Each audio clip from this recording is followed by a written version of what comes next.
All right, Ryan and Sean, welcome.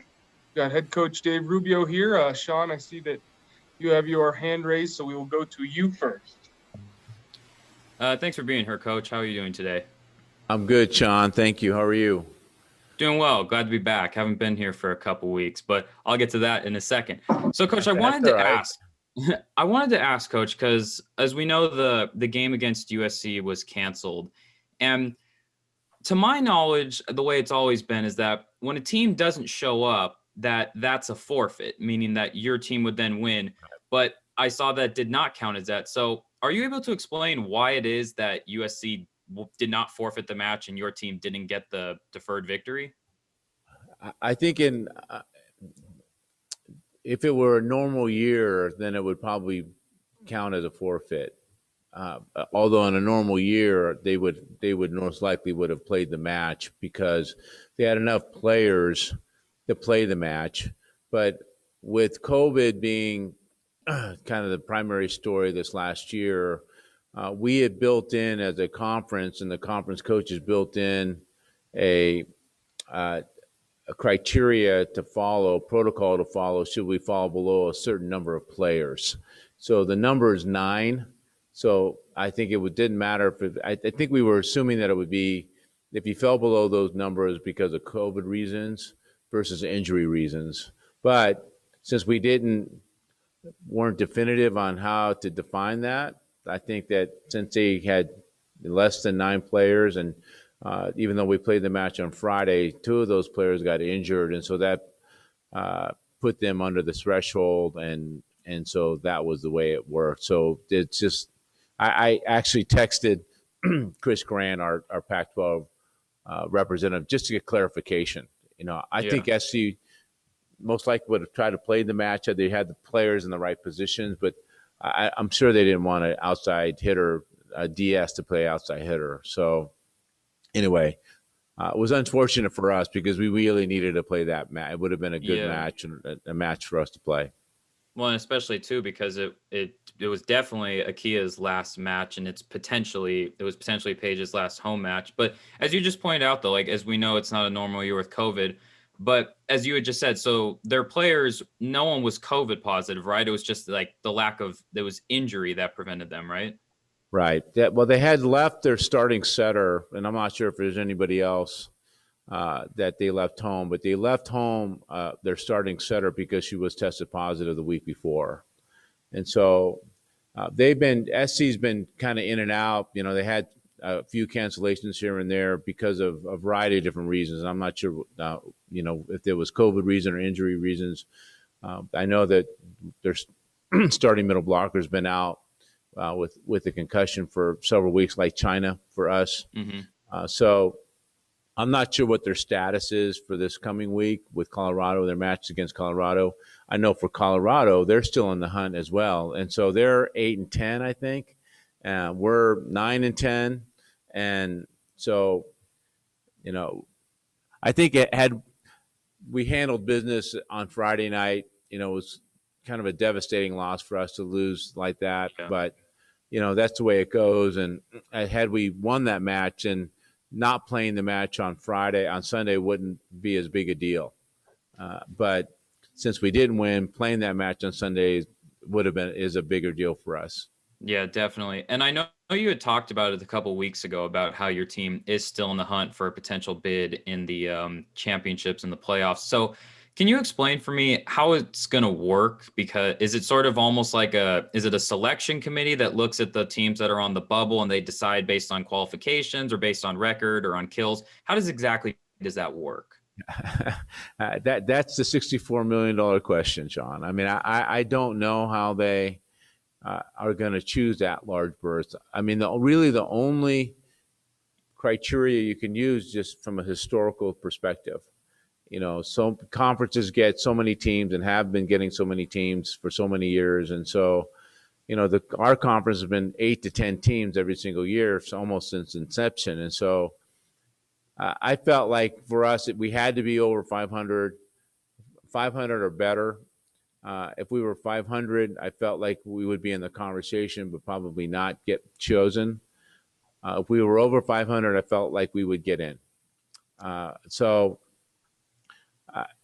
I don't know what the criteria is going to be. I felt like For the sure. committee should have kept it to 32, which is at large burst, and just all the automatic qualifiers get in. And then as much as schools, conferences like the Power Five would probably raise a stink about that, but at least it was cut and dry. Only the automatic qualifiers get in. But Sunday comes around. Who knows who's going to make it? There's always, as we know, every sport there's controversy when it comes to selection Sunday. Yeah, I definitely feel you on that, Coach. So as you were talking about, your team still does have a chance, though, to go over 500 if you win out both games against Washington State in Washington, one of the toughest teams in the nation, as we know. But your team did find success a few weeks ago on the road against Cal, winning both those road games. So what do you feel your team needs to do to mirror that success that you had on the road at Cal to try and snatch 2 victories from one of the best in the country? Well, Cal's in a bit of a transition where Washington State really isn't. Washington State right now, I'm not sure if they're still in first place, but the thing about Washington State is they're physical and they're athletic and they're experienced. So they have a really talented roster, but they've been out too. If you take a look what's happened with them in the last 3 weeks, so they canceled 2 weekends in a row, and then last Friday they canceled the match against Utah, and they were able to play the match on Sunday. So, the question for us is what the personnel is going to be with Washington State. Regardless who it is, they're going to be, a tough out for us. It's a bit of a mismatch, although I felt the same thing with USC. Now, what happened with USC was that their starting setter wasn't there, and so that kind of made the landscape somewhat level for us, and we just kind of shot ourselves in the foot in that match. So I'm not sure what in store for us at Washington State, other than we know it's a long road trip and it's maybe the most difficult place to play. And then last question for you, Coach. So as I said, I hadn't been here for a few of the press conferences, and I just want to know, to be honest, did you miss me? I'm sorry. Did you miss me, Coach? I missed you, Sean. Yes, I'm putting that on my resume. And same with Legendary. Ryan. I'm talking to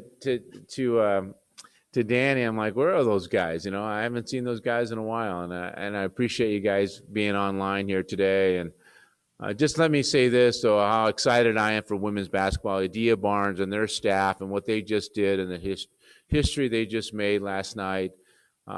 Having gone through that gauntlet, it's an amazing experience, and having a player like Ari McDonald and do what she did and someone they can really lean on and have the support cast around her, it's just got, once in a generation type of thing for a school like Arizona. For someone like Adia, maybe that happens more often, but congratulations to her and her staff and her team. It's the town of Tucson is 100% behind her, and we're looking forward to the game against UConn later on this next week, I guess. Is that when it is? I'm not sure when is it Friday?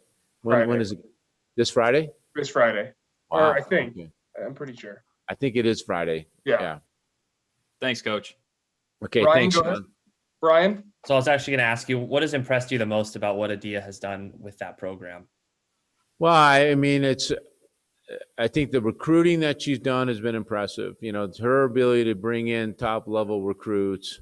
So that part's been, but to climb the mountain that she's climbed in women's basketball is you just don't know how difficult that is from year to year. I mean, and it's taken her. Is this Adia's 5th year here?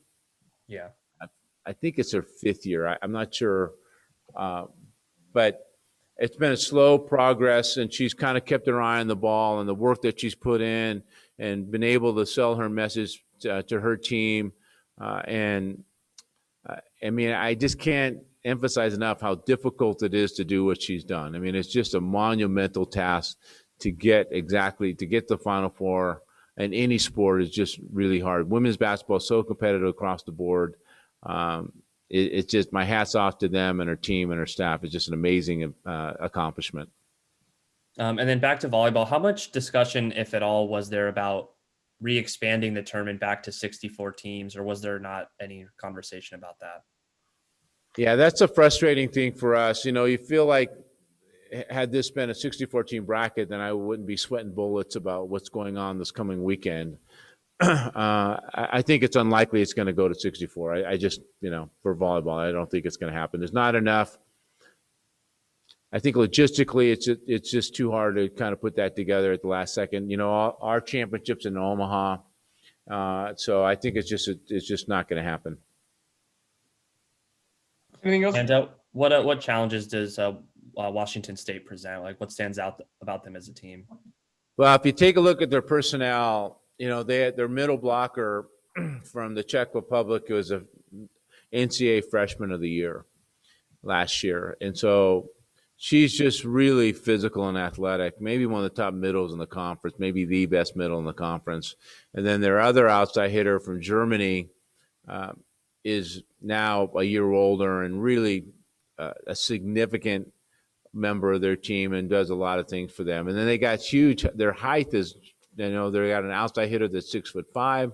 Their opposite 6'5". They have a setter who's, really athletic, fast, and can move and jumps well and can deliver the ball. They're, like I said, they got talent, they got experience. I mean, it's going to be, for us, it's a bit of a mismatch with our young group, but we'll go in there, we'll be prepared, and we'll compete as we always do. But they're at the top of the conference for a reason. Anything else for Coach Rubio? Thanks, you guys. I appreciate you being here.